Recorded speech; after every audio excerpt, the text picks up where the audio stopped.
Ser podcast.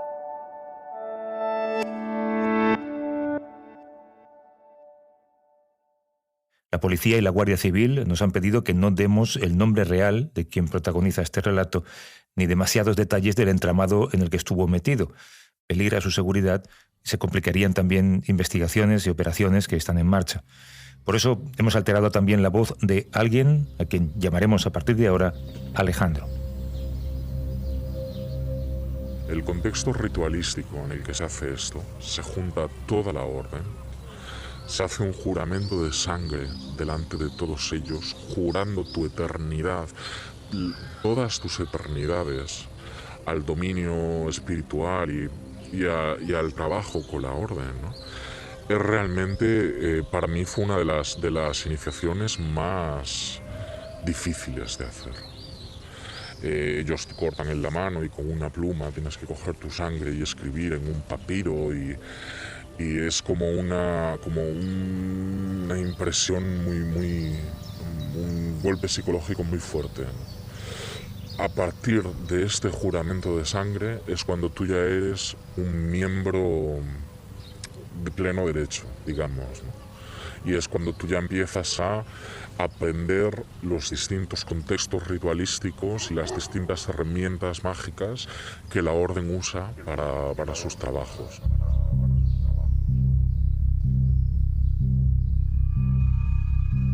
Hace meses, Beatriz Nogal, para lo que iba a ser un reportaje breve, se puso en contacto con Juancho Domínguez, presidente de la Red de Prevención Sectaria y del Abuso de la Debilidad, la Red UNE. Tratábamos de saber si este año largo de pandemia, igual que ha hecho crecer, por ejemplo, la ludopatía, había sido quizá un terreno fértil para la proliferación de sectas, porque las sectas están ahí, a la vuelta de su esquina, pero no las vemos. Y su respuesta fue inmediata, ha sido el momento perfecto. A partir de esa respuesta, descubrimos lo poco que sabemos de ese mundo oscuro que opera atrapando la conciencia y las emociones. A través de esa asociación, y después de mucho trabajo, Beatriz contactó con nuestro protagonista. Es alguien que había estado en un grupo sectario y aceptaba denunciar la manipulación y las vejaciones que había sufrido durante años a manos de ese grupo. Antes de poder empezar a grabar, cuando lo escuchen entenderán por qué, nos puso esas dos condiciones: utilizar un nombre falso y distorsionar su voz, porque el grupo era y sigue siendo una secta destructiva. Comprobamos que su historia es real, que había suficientes elementos para demostrarla, los iremos escuchando, y que la policía y la Guardia Civil están al corriente. Y aceptamos. Esta conversación arranca en un lugar lejos de Madrid. Renfe les da la bienvenida a bordo de este tren con destino Santander. Van a escuchar pasajes incómodos que tienen que ver con ritos sexuales, con ceremonias violentas. La historia de Alejandro, una historia de dolor y de sufrimiento, también de superación, porque ha querido contarla. Para ellos la iniciación es como una cirugía espiritual. Es algo que para ellos tiene una carga espiritual y mágica muy importante, ¿no? Este grupo es un grupo ocultista, un grupo ritualista, con creencias en la magia y en lo que ellos llaman la energética, y con creencias claras a nivel espiritual, y todos los rituales siempre tienen esta dimensión de creencia en el otro lado, ¿no? Y en que lo que estás haciendo repercute más allá del propio simbolismo o de incluso tu propia persona en esta vida, ¿no? En esta encarnación. Cuéntame, ¿cómo entraste en contacto con aquel grupo? Pues mira, yo por circunstancias personales, yo ya vivía independientemente en aquel entonces, y entonces me enamoré de una persona con la que empecé una relación, y esta persona estaba dentro del grupo, ¿no? La situación con la entrada en este grupo es que, como es una sociedad secreta, no tiene un email, no tiene un teléfono al que referirte. Entonces es a través de cooptación. Es decir, alguien de dentro del grupo tiene que avalarte y cooptarte para que entres. Es una mañana soleada de abril, estamos en un parque de la ciudad donde vive Alejandro. Charla con Beatriz en un rincón tranquilo y discreto para que nadie les moleste. Él estaba nervioso, lo van a notar. Era la primera vez que hablaba de su miedo y del horror que vivió. Y nos lo contaba a nosotros. Es decir, sabía que un día, hoy, al mismo tiempo que usted está escuchando la radio, otros quizá van a saber quién es él. La orden en aquel entonces se llamaba la Orden del Templo de la Jerusalén Celeste. El nombre anterior era la Orden del Templo Universal y seguramente que ahora tendrán cualquier otro nombre. Yo creo que ahora se presentan simplemente como la Orden, que es como una cosa muy mitómana y muy... ¿no? Como si fuera la orden final, ¿no? La gran orden, ¿no? La Orden. Buscamos más datos sobre este grupo. Se muestra bajo una página web muy atractiva de order.us y se presenta como un grupo más allá de partidos y religiones cuyo objetivo es ayudar a través de un trabajo espiritual y energético, dice en la página. No hay teléfono de contacto, tan solo una dirección de correo electrónico a la que cualquiera puede dirigirse. ¿Y de todo esto no sabían nada, ni tus amistades, ni en tu casa, ni tu familia? Nadie, nada. La única que sabía algo era mi madre, porque mi madre encontró en un viaje que yo hice a Francia antes, regresé antes que mi pareja, y entonces mi pareja, claro, no estaba en casa. Yo pasé por casa de mi madre con las maletas, y ya sabes que las madres, aunque no les digas nada, pues lo típico que hacen es abrir la maleta y lavarlo todo, ¿no? Entonces ella sacó de allí mi túnica, ¿no? Su túnica, un secreto guardado en una maleta. Su madre lo descubrió al abrirla. Para reconstruir esta historia teníamos que hablar con ella. Beatriz convenció a Alejandro para que su madre hablara con nosotros.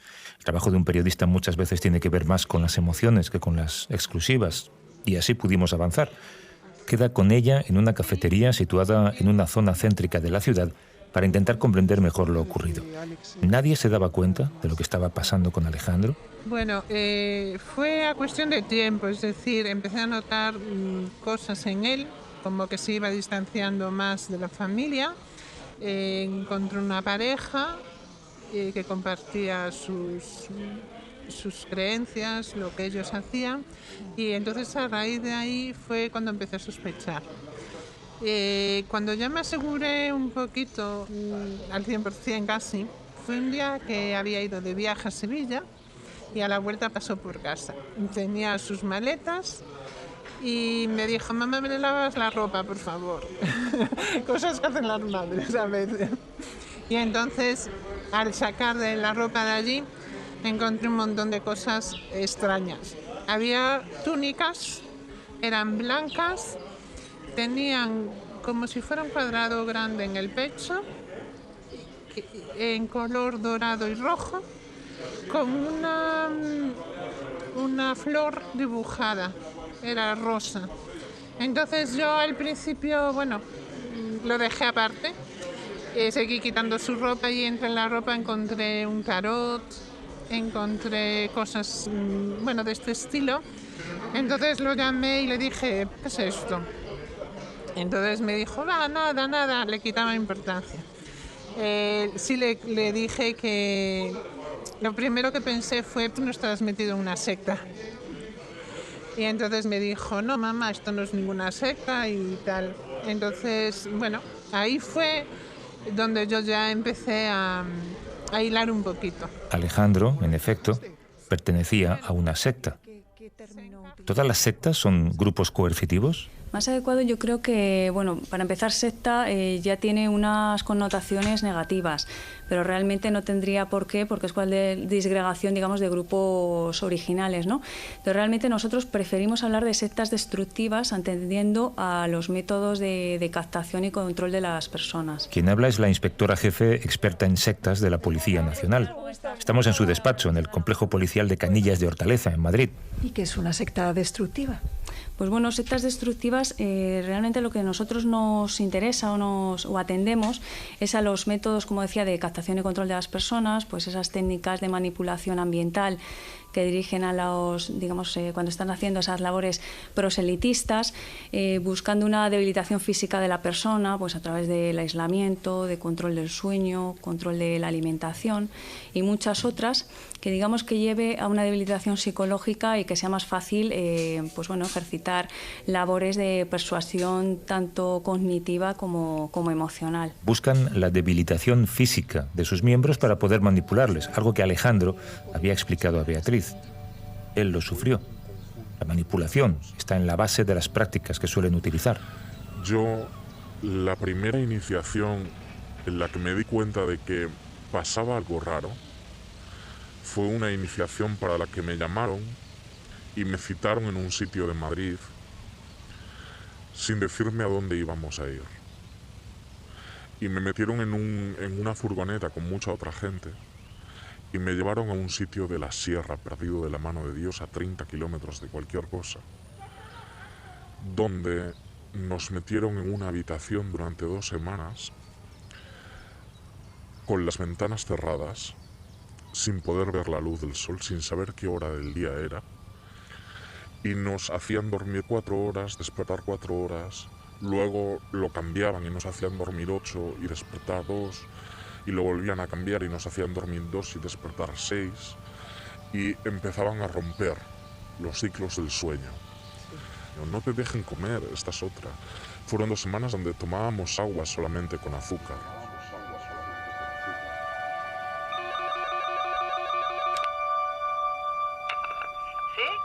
Buenas tardes, Laura Merino. Sí, soy yo. Hombre, la experiencia en una secta es muy dura. Hay un impacto psicológico brutal durante la estancia en la secta. La salida implica una ruptura psicológica también muy bestia y luego, añadido a todo esto, todo el aspecto físico que sufren muchos adeptos, como en el caso también de Alex, ¿no? Es decir, de degradación física, sexual, a veces les hacen, pues, alteran las conductas alimentarias, alteran las conductas de sueño. Escuchamos a Laura Merino, psicóloga especializada en grupos de manipulación destructivos, colabora con Red UNE y es también la profesional que trata a Alejandro.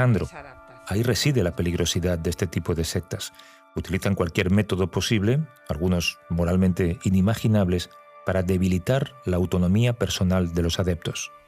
Él también cuenta que recibían un nombre iniciático con el que les manipulaban psicológicamente. Esto que dices del nombre es muy interesante y muy habitual, porque esto lo que hace es, ellos lo que hacen es despersonalizar a la persona de su personalidad y le implantan lo que los especialistas llamamos personalidad sectaria, ¿no?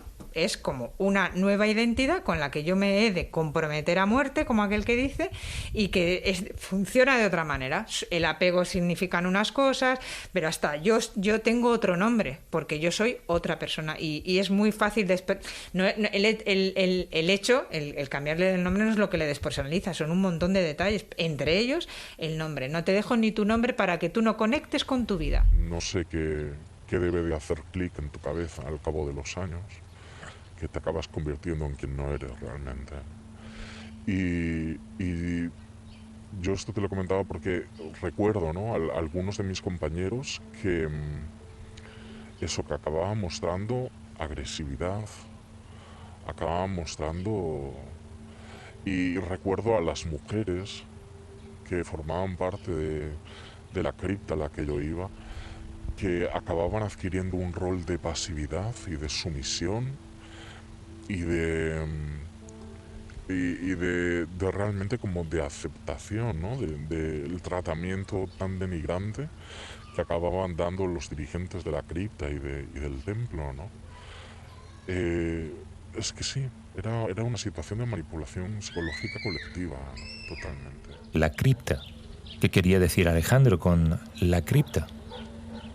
La orden tiene varias sedes que son a la vez centro de reuniones y de ceremonias. Son lugares secretos, algo así como su base de operaciones.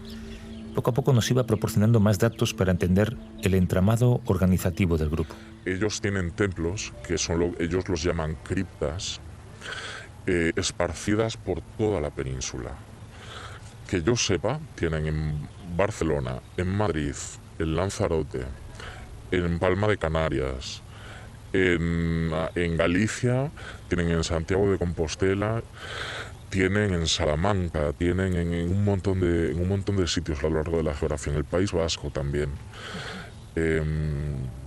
Sí, son sitios secretos, o sea, son pisos o son oficinas que se alquilan bajo el nombre de una de las personas. Nunca hay una asociación detrás, siempre es algo como personal, ¿no? Y los van moviendo cada año, cada 2 años, los mueven de sitio para que no se encuentren, ¿no? Para que no se sepa dónde están, ¿no? Ya imaginan cuál fue el siguiente paso, dónde se encontraba la cripta a la que tantas veces había ido Alejandro. Podíamos ir, podíamos presentarnos allí, llamar al timbre y al menos ver si alguien abría la puerta. Beatriz le pidió que nos dijera el lugar y que la llevara hasta allí. Atravesaron el centro de la ciudad y allí estaba. Era una calle pequeña, con comercios y viviendas, en donde nada, absolutamente nada, hacía sospechar lo que allí dentro había pasado y seguramente seguía pasando. Estamos en un lugar cuya localización exacta no podemos desvelar porque se lo prometimos a Alejandro. Esto es el centro. Puro centro, sí. Son un par de calles por encima también. ¿Ya hemos llegado? Sí. Parece un edificio de oficinas normal, ¿no? Es que son este tipo de sitios perfectos para ocultar realmente los lugares, ¿no? Como estamos hablando de un sitio secreto donde el secretismo es tan importante, un sitio así, alquilas un lugar, no pones placa ni nada, no te anuncias y puedes hacer lo que te dé la gana, porque como es un edificio de oficinas, cuando tú te vas a reunir por la noche o los fines de semana no suele haber nadie aquí. ¿Y durante cuánto tiempo tuvisteis aquí la cripta? Pues estuvimos durante un año, año y medio más o menos, ¿no? Estos lugares los suelen cambiar cada X tiempo, pues para que, por la razón que sea, a lo mejor si los vecinos te ven entrar todos los miércoles a las 10 de la noche, o siempre lo cambian, ¿no? Para mantener el anonimato en lugares como este, ¿no? Veníais todos los miércoles, ¿no? Los miércoles, sí. Los miércoles a las 10 de la noche empezábamos los trabajos y luego si había algún trabajo especial, algún ritual especial, los fines de semana también nos reuníamos. Pulsa.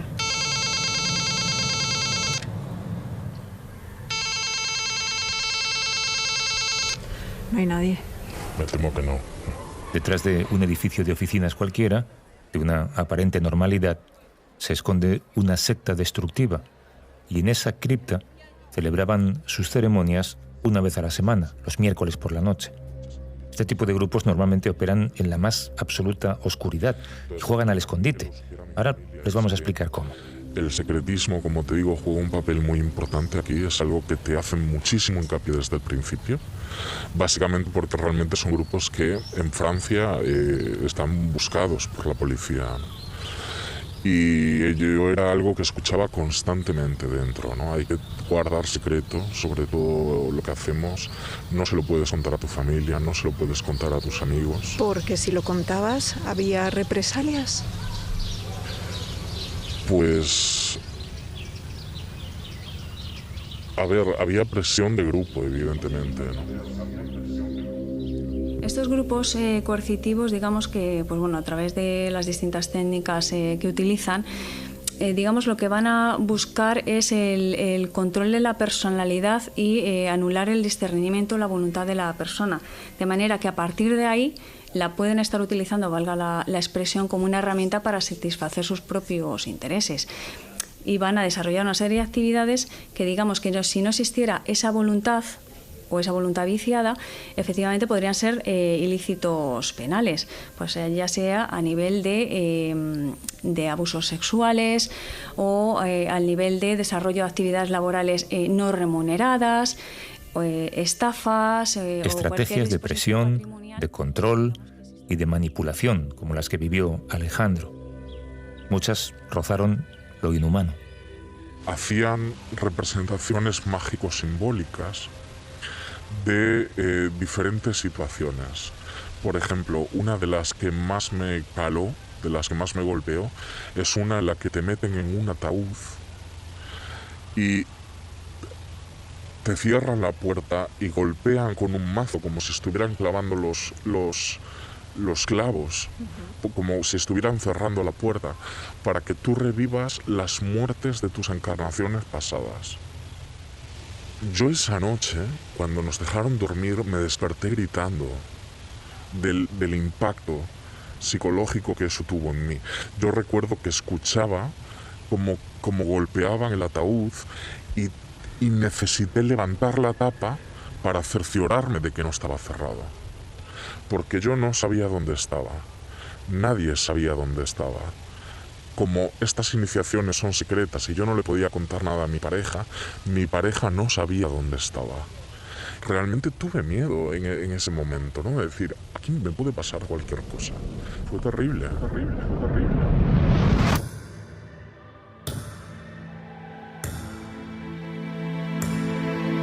Y Laura, ¿todos somos vulnerables de caer en una secta? Pues sí, y yo creo que no todos somos muy conscientes, porque creo que ahí hay mucho prejuicio, ¿no? O sea, la gente cree que, por ejemplo, una cosa que me encuentro muy habitualmente, soy muy listo y soy inteligente, y entonces yo no voy a querer estas tonterías. A mí me sabe mal cuando hablamos de los grupos que solo se hable de sus creencias, porque el conocer las creencias de un grupo no nos blinda contra ellos. Son las técnicas de manipulación, y las técnicas de manipulación son emociones. Se valen de las emociones. En ese momento estamos viviendo una situación de incertidumbre, por ejemplo, con la pandemia, de miedo, incluso de problemas también a nivel profesional, que efectivamente las personas pueden sentir esa necesidad de buscar soluciones o un apoyo o un punto, digamos, de seguridad el que agarrarse, y que efectivamente las sectas destructivas pueden estarlo ofreciendo. Digamos que juegan un poco la oferta y la demanda. La inspectora especialista en sectas de la Policía Nacional nos alerta: la pandemia ha creado la tormenta perfecta para su proliferación y su fortalecimiento. Son grupos que venden seguridad, felicidad, que pueden captarnos con un cartel, en una conferencia o a través de Internet, en un clic. Usan tácticas de manipulación y de marketing poco ético que apelan a nuestras emociones y a nuestros puntos débiles, y por eso pueden calar en cualquiera. ¿Y cómo se financia esta gente? Pues se financian a través de las cuotas de los miembros. Mensualmente tú pagas una cantidad importante de dinero a la orden, que va en aumento cada vez que asciendes de grado, ¿no? Yo por aquel entonces pagaba 50 euros al mes, y según subes aumenta. Yo creo que llega a pagar 85 euros, y cuanto más subes, más se aporta. Y luego también se financian a través de sus paraguas legales. Es decir, esta orden, para cooptar a la gente, tiene creadas una serie de fundaciones o de paraguas legales con las que se presentan en sociedad y ofertan diferentes enseñanzas internas de la orden disfrazadas con una máscara, ¿no? Paraguas legales para jugar al despiste, a ese escondite del que Alejandro hablaba. Los grupos coercitivos se esconden detrás de tapaderas muy diversas, normalmente empresas legales que utilizan de parapeto para garantizarse libertad absoluta de movimiento. Estos grupos, como cualquier otro, va a buscar satisfacer sus necesidades a través del desarrollo de las actividades en distintos ámbitos. Si a esto le sumamos que además quieran pasar desapercibidos por el carácter, digamos, ilegal o ilegítimo de las acciones que vayan a desarrollar, pues efectivamente se van a hacer valer de cualquier medio a su alcance. Entonces, por ejemplo, uno de los paraguas legales es Kinjo. Es un arte marcial que lo hacen parecer al Tai Chi, pero que luego, pues, llevado al extremo lógico, se transforma en... Entonces, mucha gente que no está en la orden, pero que practica Kinjo, paga por las enseñanzas y todo ese dinero va a la orden. Lo mismo ocurre con otro paraguas legal que es Medita Today. Organizan grupos de meditación en muchas ciudades a lo largo del mundo, y todo el dinero que recaudan va para la orden. Otra de los paraguas legales es la editorial Merciadulac, que vende libros y vende enseñanzas. Otra de las paraguas legales es el Camino Universal, que tiene mucha repercusión aquí en España. tiene incluso el apoyo de ayuntamientos. O sea que me estás contando que parte del dinero que recauda Camino Universal va a parar a esta secta. Por supuesto que sí. Por supuesto que sí. Alejandro habla de financiación ilegal, pero ¿a qué personas se refería? ¿Cómo se mueve el dinero para financiar a una secta coercitiva? Si me permites, quiero hacer desde aquí un llamamiento, porque yo tengo una pequeña espinita clavada personal con el Camino Universal, porque yo ayudé a crear esto. Yo me fui por ahí fines de semana enteros a trazar los caminos que ahora se usan en el Camino Universal y a ver los mejores sitios por los que pasar. Yo incluso hablé con algunos de los ayuntamientos que ahora apoyan el Camino Universal. Y es la espinita que tengo clavada en el corazón, porque esto es una cantera sectaria a través del que mucha gente entra y pasa por el mismo proceso por el que yo pasé.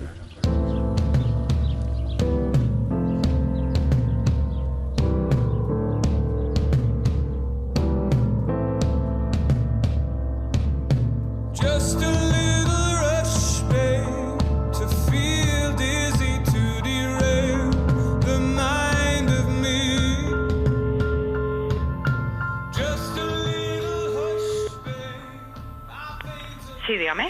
Hola, buenas tardes. Hablo Hola, buenas con tardes. el Departamento de Comunicación de Camino Universal. Efectivamente. ¿Qué tal? Buenas tardes. Mi nombre Según es Beatriz Alejandro, Naval, soy la periodista asociación de la cadena Camino SER. Universal a Santiago de Compostela forma parte del entramado. Beatriz se puso en contacto con su presidenta, con Rosa Abella, para invitarles a participar en este reportaje y desmentir, si fuera necesario, lo que Alejandro sostenía. Después de unos días, recibimos una llamada en la que declinaban nuestra invitación. No vamos a entrar en este juego, nos dijeron. Este es el modus operandi de los grupos coercitivos. Utilizan entidades pantalla, organizaciones aparentemente inocuas, pero con intenciones oscuras. Son expertos en moverse en la sombra, utilizando tapaderas para sus actividades ilegales, por tanto, delictivas. En definitiva, en el ámbito jurídico no hay ninguna diferencia. Son o entidades religiosas o asociaciones culturales o del tipo que sean, pero en el ámbito jurídico, salvo que cometan delitos por el seno de la propia organización, no tienen mayor problemática ni diferenciación jurídica, más que la que civilmente y administrativamente se da como entidad religiosa o asociación. Voces autorizadas como esta, la de Carlos Bardavío, lo suscriben. Es un abogado penalista y autor de la tesis Las sectas en el derecho penal, uno de los juristas que más casos sobre grupos coercitivos ha llevado en España. Beatriz fue a visitarle a su despacho en Madrid.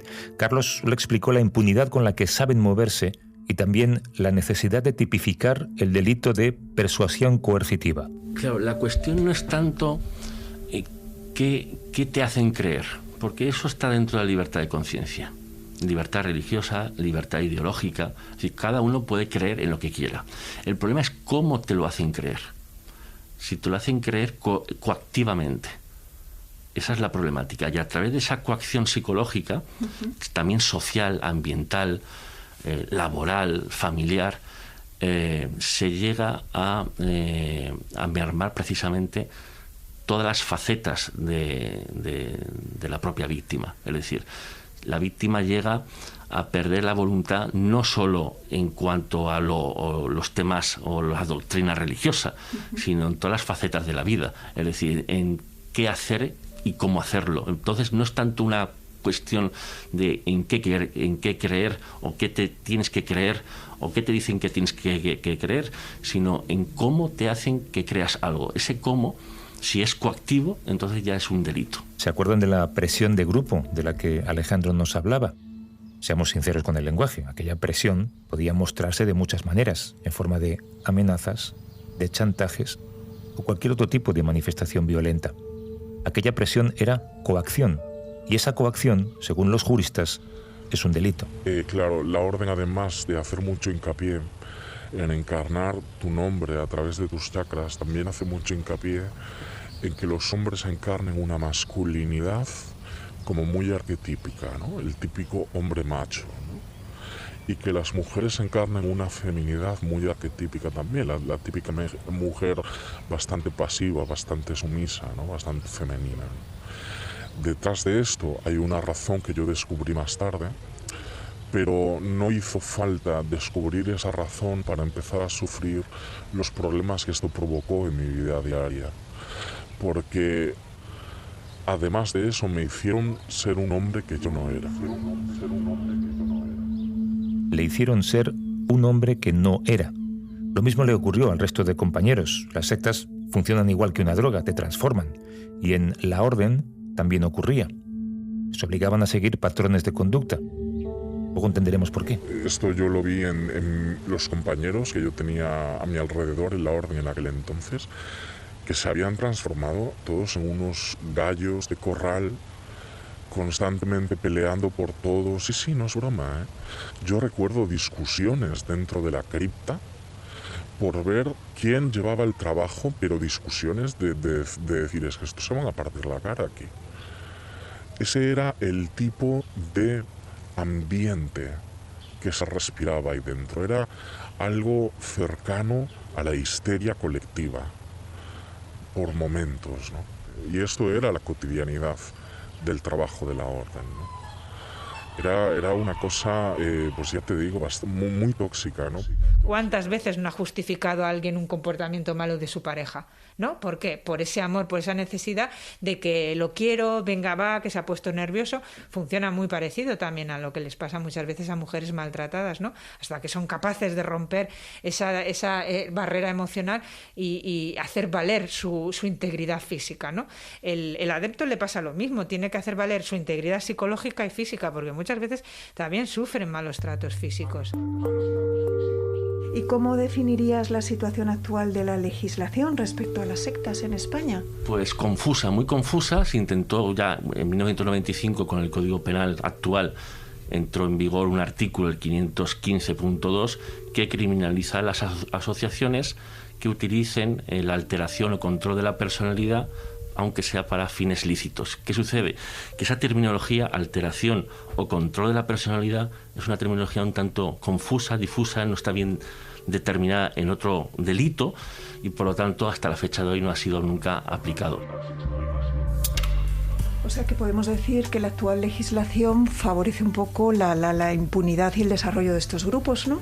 Pues actualmente se podría decir que sí, porque los términos jurídicos de los delitos, en estos casos tan complejos que tienen ciertas técnicas con muchas sutilezas, progresividad, hacen muy confuso poder aplicar estos tipos penales. Al dolor de las víctimas hay que añadir investigaciones impregnadas de prejuicios, falta de sensibilización y de información. Hace falta, primero, abogados especializados, policía especializada, fiscales especializados y también psicólogos especializados. Pero también lo que hay que hacer es animar, en mi opinión, a denunciar. Vamos a tratar de entender ese concepto del que Alejandro hablaba, los arquetipos de conducta. Él cuenta que se sentía impotente, que no entendía el ambiente tan tóxico que se respiraba dentro del grupo y aquella incapacidad de comprender le iba destruyendo poco a poco. Con el tiempo empezó a entender qué es lo que realmente estaba viviendo. Entonces yo hice un viaje a Francia en un momento porque yo iba a subir de grado y iba a ser un oficiante, iba a ser un precazmón, iba a pasar al siguiente nivel. Y en ese viaje al santuario de Francia, en Niza, se reunieron a hacer lo que ellos llamaban una subida de guardián. Pues a mí me ofrecieron asistir como precazmón a este trabajo y en este trabajo yo vi por primera vez los rituales sexuales que se llevaban a cabo dentro de la orden, donde parejas del estadio 5 acompañadas por damas, que son las personas que las mujeres que tienen el certificado de feminidad de la orden, llevaban a cabo rituales sexuales con el guardián para hacerle entrar en un trance. Cuando yo vi esta locura, dije, se acabó. Se acabó. Al final la cosa es tan turbia que hasta se me revuelve el estómago cuando pienso en ella. ¿Entiendes? Entonces, si tienes en cuenta todo esto, es totalmente normal la insistencia en el secretismo, porque es una cosa tan loca, ¿sabes? No depende de lo que haya habido ahí, es hasta criminal. ¿entiendes? Y es normal que no te dejen contarle a nadie dónde estás, no quieren, ellos no quieren exponerse a la luz pública, están deseando seguir en las sombras.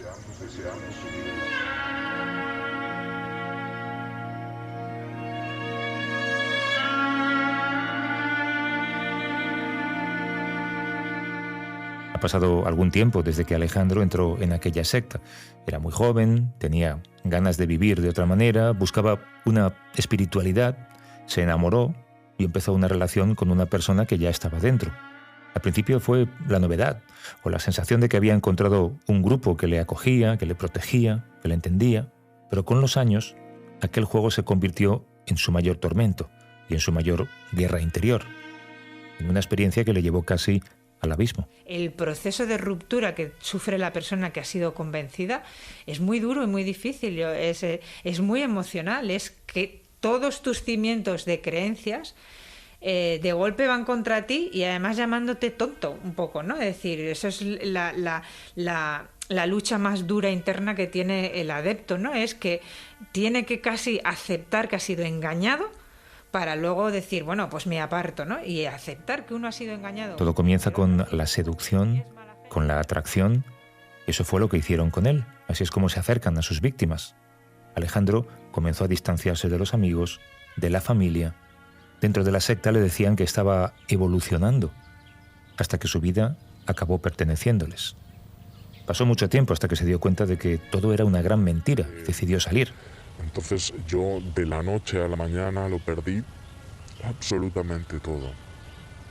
Yo estaba sin amigos, no sé, tuve, de hecho, los 6 meses siguientes psicológicamente fueron muy difíciles. Fueron meses donde, bueno, yo tuve una época de autodestrucción realmente, ¿no? Porque me quedé en una situación personal terrible. Absolutamente solo. Totalmente. Y además, date cuenta que cuando llevas muchos años en una manipulación psicológica así, trabajando de esta forma sobre tu propia identidad, sobre tus propios centros, y luego lo pierdes eso, ¿no? Te marchas y vuelves a salir al mundo exterior. Hay un océano entre tú y cualquier otra persona. Hay un tiempo en el que tú tienes que reaclimatarte a estar en una sociedad civil. Y yo tenía problemas para conectar con la gente. De hecho, depende todavía del ambiente, aún tengo algunos, ¿no? Porque no era capaz de, no sé, no era capaz de cortar, ¿no? el gap, ¿no? el hueco que sentía entre yo y los demás, ¿no? Y la salida la comparamos muchas veces los profesionales de sectas pues como el regreso de un veterano de Vietnam, que parece que se ha venido ya de la guerra, está bien, ¿no? Y tenemos muy clara la imagen de las películas de que luego en su realidad cotidiana con su familia sufrían lo que es el shock postraumático, ¿no? De recuerdos, de flashbacks, de sufrir, de ansiedad, todo lo que a lo mejor la guerra no les ha permitido, lo vivían luego. Pues en el tema de los adeptos también pasa un poco, ¿no? ¿Cómo se empieza a construir una nueva vida, Alex? Pues con mucha paciencia. Una nueva vida no se construye de la noche a la mañana. De hecho, yo creo que aún estoy construyéndome una nueva vida. Uno primero tiene que recuperarse de todo el dolor por el que ha pasado. Tiene que, pues, sanar las heridas. Después de curarse las cosas como más dolorosas, ¿no? Uno tiene que hacerse la idea de que todas esas cosas tan especiales no eran reales, y tiene que hacerse que aclimatarse a una vida civil, ¿no? Y ahí es cuando uno ya empieza pues a construir un trabajo poco a poco. Yo todavía tengo problemas de estrés, tengo problemas de gestión del estrés, tengo problemas de insomnio, tengo problemas de pesadillas que aún me duran con los años, ¿no? Yo todavía sueño con este grupo. Yo todavía sueño con este grupo. Las sectas acechan en momentos de vulnerabilidad personal, saben elegir a sus presas, muestran una ayuda aparentemente desinteresada, pero detrás esconden una clara intención de reclutar a personas.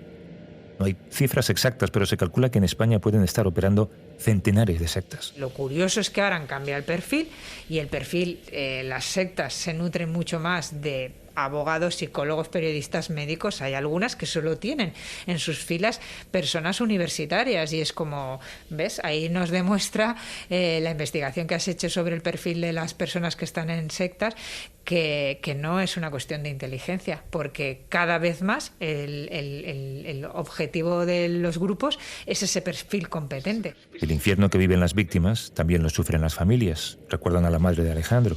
Ella accedió a participar en este reportaje para ayudar a su hijo. Lo hago por él, para apoyarle, nos decía. Su testimonio está escrito con lágrimas y con recuerdos, y con el trauma de ver que estás, de algún modo, perdiendo a un hijo. Bueno, cuando Alex estaba metido en la orden, la relación al principio era prácticamente nula.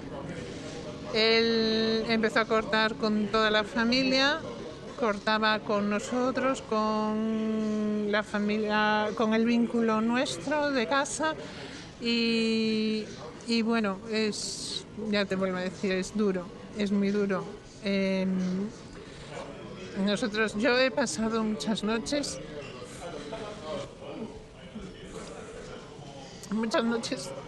pensando dónde estaba y qué es lo que le estaba pasando. Incluso me culpaba un poco de no saberlo haber ayudado. Pero bueno, esa época pasó.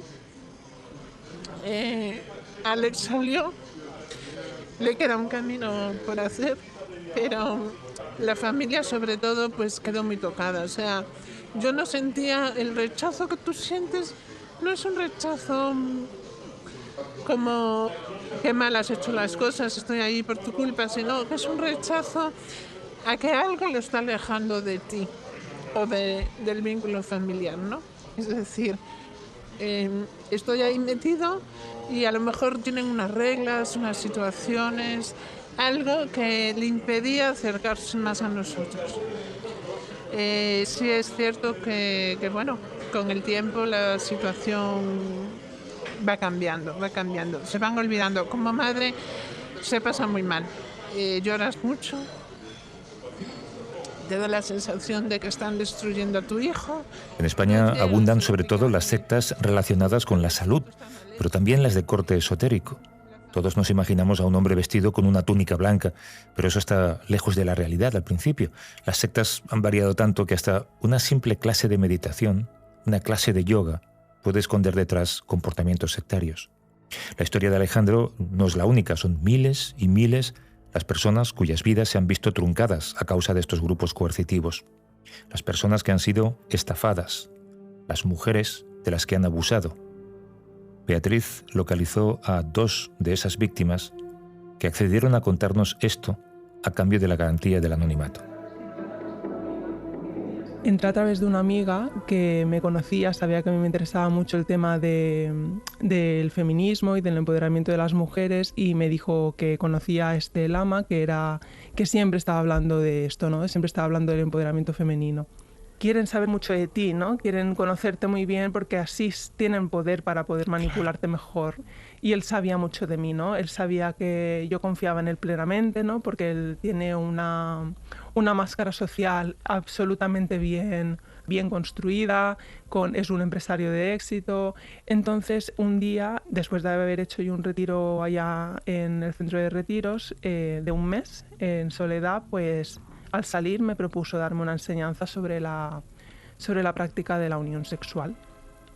Yo en ese momento le dije, la unión sexual se refiere a, bueno, un coito de toda la vida, pero ritualizado dentro de, digamos, como se explica dentro de las enseñanzas del Tantra, que obviamente yo no sabía nada de eso y él me lo vendió muy bien vendido como una práctica muy espiritual, muy secreta y que eso no lo hacía él con nadie, vamos, ¿no? Que eso era como una oportunidad una super oportunidad espiritual para mí, ¿no?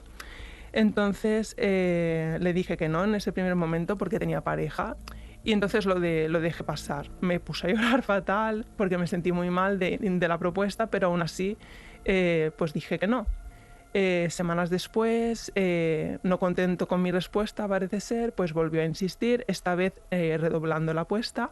Esta vez lo que me propuso fue que fuera su consorte, su pareja sexual, en un retiro de 3 semanas de larga vida. Claro, me dijo que esto iba a ser bueno para él, porque él era más mayor que yo, entonces, claro, la larga vida y tal. Dijo que iba a ser bueno para mi camino espiritual, dijo que también iba a ser bueno para mi pareja, porque podía compartir este conocimiento con él. Pero bueno, ahí él, pues digamos que sacaba la baza de mi ser feminista, ¿no? Y me decía que yo no era de nadie, que yo sabía que la monogamia era una trampa del patriarcado, que yo debía ser libre de hacer con mi cuerpo lo que quisiera y que si mi pareja realmente me quisiera, pues que no sería un obstáculo para mi camino espiritual. Entonces al final pues yo me convenció, porque además yo lo tenía en un altar, lo tenía en un pedestal, lo admiraba mucho, tenía mucha confianza en él, me sentía como fascinada por él. Entonces consiguió darle la vuelta a la tortilla para que yo siguiera allí apoyando su proyecto y apoyando todo unos cuantos años más. Y eso me ayudó a verlo una amiga. Le conté a mi amiga todo lo que me había pasado con este maestro, le conté lo del retiro, le conté que me había enterado, y que esto me dolió mucho, que me había enterado por otra persona que había habido una víctima de abuso por parte de él, una mujer, y que eso, pues que no me lo podía todavía ni creer, estaba todavía en shock. Entonces me acuerdo perfectamente de mi amiga que me dijo: mira, por favor, quítale el budismo a esta historia y verás que lo que te ha pasado es muy feo. Me lo soltó así. Y esa frase, ahí fue, con la confrontación de ella, fue cuando yo tomé plena conciencia de que ese hombre, pues, que era un farsante en realidad y que me había estado manipulando todo el tiempo, ¿no? La voz que están escuchando es la de una mujer que estuvo 7 años en un grupo budista liderado por un prestigioso empresario catalán. Ella sufrió coerción sexual. Ninguna persona debería sufrir presión o manipulación para participar en cualquier tipo de actividad sexual en contra de su voluntad. Tiene miedo de hablar todavía y por ello nos ha pedido que alteremos el sonido de su voz. El maestro, como le llamaba, ha amenazado con denunciarla si cuenta su historia. Y este es Íñigo. En el momento en el que estaba dentro no era para nada consciente de lo que estaba ocurriendo. Y así fue porque hay una serie de mecanismos que desarrollan estas personas que se convierten en líderes de estas organizaciones, que para nosotros son desconocidos y nos hacen pensar que está ocurriendo algo distinto. La persona que dirigía esta secta se hacía llamar Lama Losel, no tenía absolutamente nada de lama. Incluso pues había copiado el nombre a Osel, que bueno, Osel es el único lama reconocido que está en España. Él le había puesto una L delante y se había inventado toda una historia que contaba a quienes le seguían. Yo estaba muy sorprendido al entrar dentro de sus reuniones, al ver a personas que estaban con el cerebro un poco lavado, porque bueno, seguían todo lo que decía al pie de la letra y mostraban cierta rendición, digamos, al que consideraban su maestro. A mí me sorprendía ver cómo había personas que le llegaban a besar los pies, cómo él estaba sentado en una silla cuando el resto se sentaban en el suelo. Por ejemplo, era una persona muy, muy obesa y hacía pensar que el peso era por su peso espiritual, ¿no? Como si el ser una persona espiritual le llevase a tener tanta obesidad o el tener que sostener tantas cargas o la energía de las personas que iban ahí. Y la forma que tenía de hacer que las personas se creyesen toda la sarta de mentiras que soltaba era mirar a los ojos con mucha convicción, y era una persona que tenía mucha presencia, sabía hacerse escuchar y desde luego pues se le daba bien hablar. Entonces, conversando pues hacía que el resto estuviesen escuchando mientras hablaba, y sabía dar con moderación al principio esas mentiras y poco a poco ir engordando todo su discurso. En mi caso llegué ahí por unos cuencos tibetanos, él sabía tocarlos muy bien, me hablaron de sus conciertos y realmente hacía buena música y esa era una forma que tenía de enganchar a las personas. Martes tras martes seguí yendo porque también me propuso becarme para ir a Nepal, sabiendo que a mí me gustaba mucho esa cultura asiática. Lo que quiero decir es que todos tienen una forma de enganchar, un gancho, ¿no? Y no puedo más que agradecer haber salido de ahí porque ahora, pues al haberme decidido hablar sobre ello abiertamente, he sabido de personas de las cuales abusó sexualmente, llegó incluso a pegarlas y por supuesto a sacarles una gran parte de su dinero. Íñigo es una de las víctimas del conocido Lama Losel. Abusos sexuales o estafa fueron algunos de los delitos que sufrieron a manos de este hombre, de este lama, como dice él, y por ello tiene varias denuncias. Actualmente tiene abierto un proceso judicial por delitos de lesiones, creación de asociación ilícita y estafa. Pero está en libertad.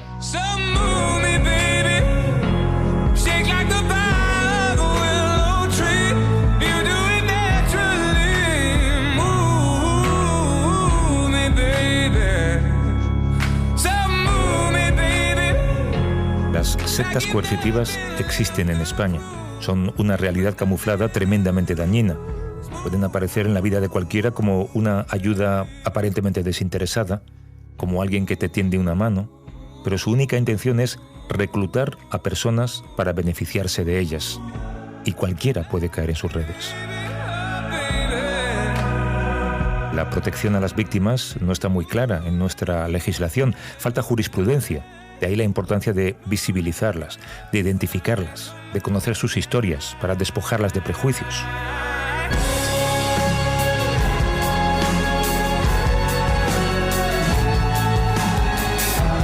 Los testimonios que han escuchado en este reportaje nos han hablado de dolor, de desengaño y de impotencia, pero todos coinciden también en otra cosa. Quieren que se sepa su historia porque el silencio protege y alimenta a los delincuentes.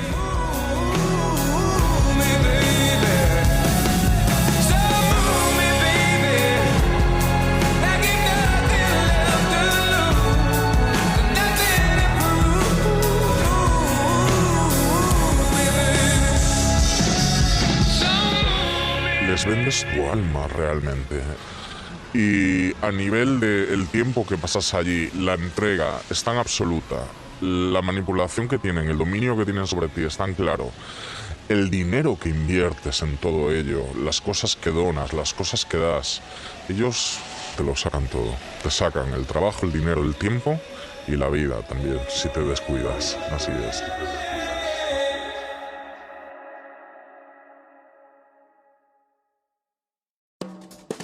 Suscríbete a Vivir que son 2 días. Todos los episodios y contenidos adicionales en la app de Cadena Ser y en nuestros canales de Apple Podcast, Spotify, iVoox, Google Podcast y YouTube. Escúchanos en directo en la Ser sábados y domingos a las 8 de la mañana.